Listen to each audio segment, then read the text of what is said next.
ishii dhaqee parsentii lamarra gaafa ga'u mucayyoon kun humnaa ol dhukkubsattee bakka du'aa fi jireenya gidduudha kan ishiin galtee obboloota koo shamarran biyya harabaa keessa jirtanii viidiyoon kun isii fayyada waan ta'eef hamma dhumaatti dhaggeeffadhaa jechuudha. Rakkinni kun hunda keenya bira jira gaafa dhandhee dhukkubsannee rakkoon tokko nurra ga'e yaa rabbi maaf akkana nagoote jechuudhaan duraan dursinee jechuudha of gatuu oodhiifnee gaariidha jechuudha. Kanaaf mucayyoo kanarra maaltu akka ga'e hamma dhumaatti dhaggeeffadhaa jechuudha. Ashamaa harika fuunee hordoftoota koo nagaan isiniif haa ta'u akkam jirtu nagaa keessanii an nagaadha isiniin jedha isinis nagaa akka taatan abdiin qaba isiniin jedha.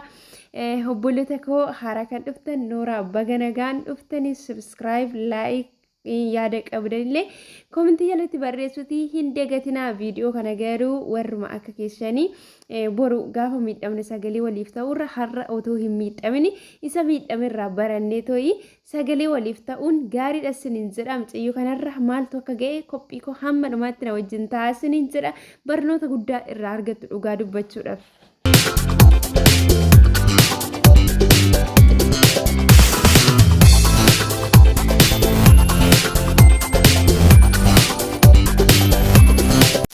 Egaa obboloota koo obboleettiin keenya kuni akkuma argitanii dhukkubsattee mana yaalaa Dubaay keessatti jechuudha kan ishiin argamtu. Maaltu mudatee obboleettii kanaa yoo jettanii obboleettiin kun baay'ee dhukkubsachuurraan kan ka'e sababni dhukkuba ishiitis immoo irrina dhiigati jechuudha. Irrinni dhiigaa ishii immoo hangam ta'e yoo jettanii parsentii lamatti gaafa galu mucayyoon du'aaf jireenya gidduu taate sana booddee mucayyoon kun kan ishiin hojjettu mana xalabaa otoo hin taane ala hojjetti jechuudha. Ala yeroo isiniin jedhu bakka dura kontiraata galtee jirtu baddee jirti garuu manuma madaamii keessa dhattee gaafa madaamii argattee dhattee mana madaamii keessa hojjettee ijaazaa baati jechuudha. Ijaazaa gisee isiniin jedhu bakka ijoollee wajjin mana kireeffatanii yeroo hojii dhaban iddoo itti deebi'anii ta'anii akkasuma immoo yeroo boqonnaa illee hin qabu jechuudha. Isaan ba'anii iddoo itti boqotan. Kanaaf iyyuu mucayyoon kun walumaa galatti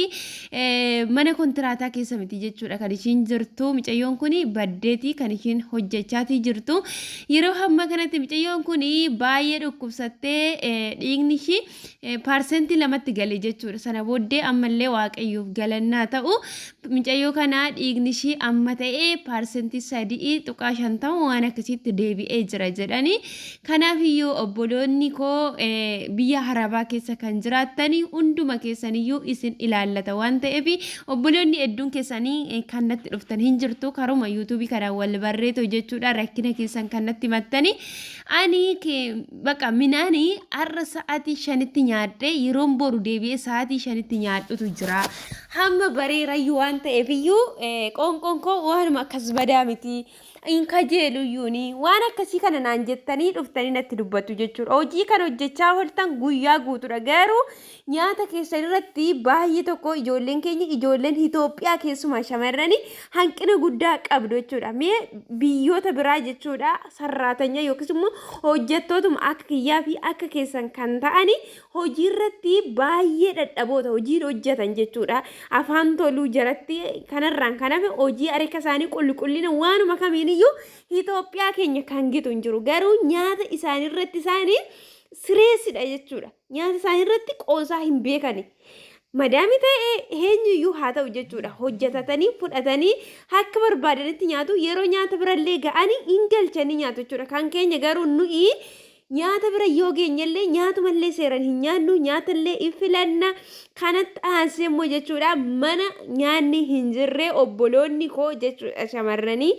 Otoodhuma jechuudha waan barbaade ta'e mana nyaanni hin jirre in hojjetinaa obboloota koo. Qoonqoon keessanii har'a isin cufamtee to'i uumaa isinitti fakkaachuutii dhiisuutii danda'a. Garuu akkuma mucayyoo kana guyyaa tokko kufuun keessan waan hin oolledha jechuudha. Mucayyoon kun dhiigni ishii gadi deeme parsentii 2 jechuun mee isiniyyuu ilaalam. Mucayyoon kun duudhaa waanuma xiqqashuutaaf ijoolleen keenya yeroo baay'ee hintibeetii madaamii keessatti bakka kushiina madaamii keessatti balbala irratti balbala jalatti kanadha jechuudha kan ishiin kuftee to'i achumarraan hin boqotte yookaan immoo bakka bishaan shaaworii galuu dhaqxetti boqotti bishaan seentetti boqotte waan akkasiiti jechuudha kan nuun jechaa jira. Mucayyoon kun yeroo hammaa kanatti farankaa lamallee harka ishiitirraa akka hin qabnedha jechuudha kan dubbachaatii jiran.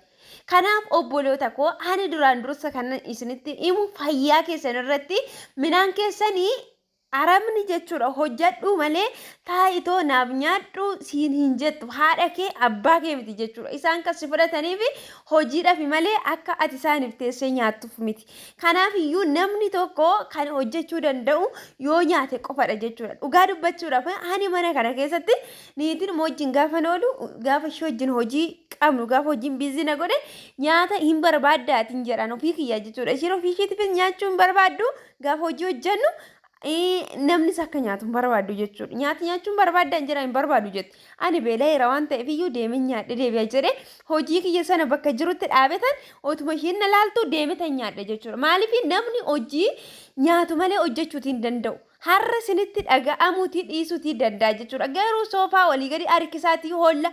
Micayyoon kun hamma jechuudha yeroo hammaa kanatti maallaqallee farankaa lama akka ofirraa hin qabne of harkaa hin qabne isa kanadha jechuudha kan dubbatamaa jiru. Obboloota koo jechuudha. Maallaqa keessanis gaafa gara biyyaatti ergitani yoo xiqqaate miindaa keessan ji'a takka ji'a lama of harkaa hin dhabinaa of harkaas fixanii hin galinaa. Yeroo hammaa kana keessatti obboloonni keessumaa biyya Arabaa keessa kan turtan jechuudha.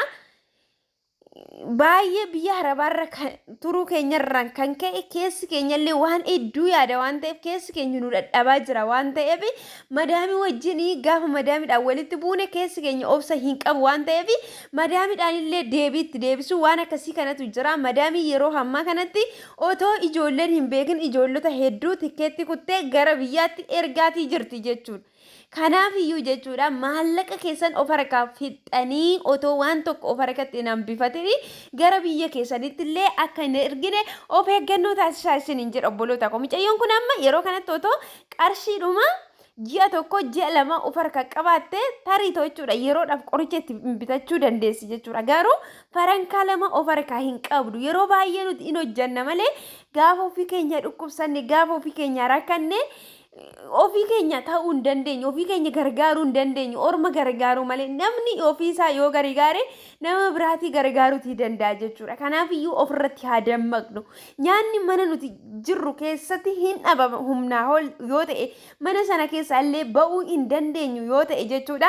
Maallaquma argannu sanarraa xiqqeessinee tooftaadhaan fayyadamuutii qabna. Nama mana kana keessatti tooftaadhaan obboloota koo kanaan fayyadamu. Daakutii kiiloo takkitti yoon bitadhe bakka lamatti addaan ishii baasee torbee takkitti nyaadha jechuudha. Akkamitti jechuu dandeessu? Ishii addaan baasee ammasee biddeen nan toshadhaa galgala immoo jechuudha.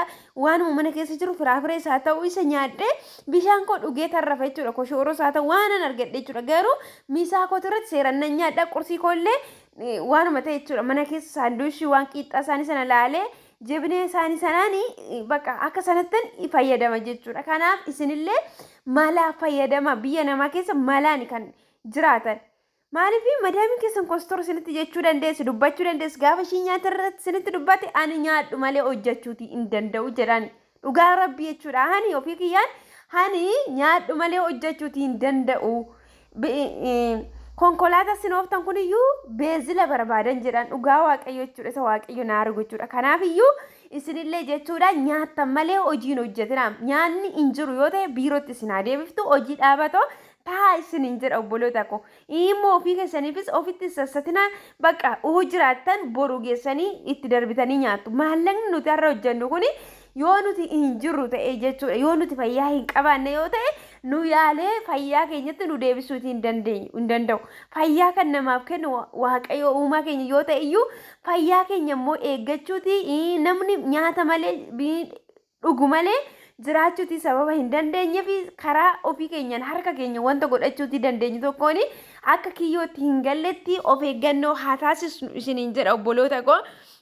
Kanaaf iyyuu of eeggadhaa. Har'a isinitti beekamuu dhiisuutii danda'a gaafa gara biyyaa galtan yookiin immoo utuma gara biyyaa hin galin iyyuu miidhamni kun akka obboleettii kanaa akka taatanii hin argamne adaraa keessan isiniin jedha dhugaa dubbachuudhaaf hedduu tokko natti dhaga'ame jechuudha. Anillee mucayyoon kun yoo dhukkubsatte iyyuu barumsa guddaan irraa argadhe maallaqa koollee akka nuuf harkaa fixeetoo herguu hin dandeenye jechuudha. Kana booddee akka nuuf eeggannoo taasisu isa kanadha jechuudha. Obboloota koo hunduma keenyadha waan ta'eef ganama yeroo hirriba keessan irraa kaatan akkuma argitan hojiitti dhaxxanii bubbuutanii hagabuu keessan hin oolinaa ta'u nyaata keessan qursii keessa waanuma ta'e hin koorinaa bakka biyya namaati waan ta'eef dhukkubsachuurra bakka waanuma ta'e ilaalladhaa ta'u qajjedhaa ta'u garaa keessan keessa buufadhaa hojii keessan hojjedhaa hojii qofa hojjettanii nyaata nyaata yoo ta'e hin miidhamtu sin jedha obboloota koo.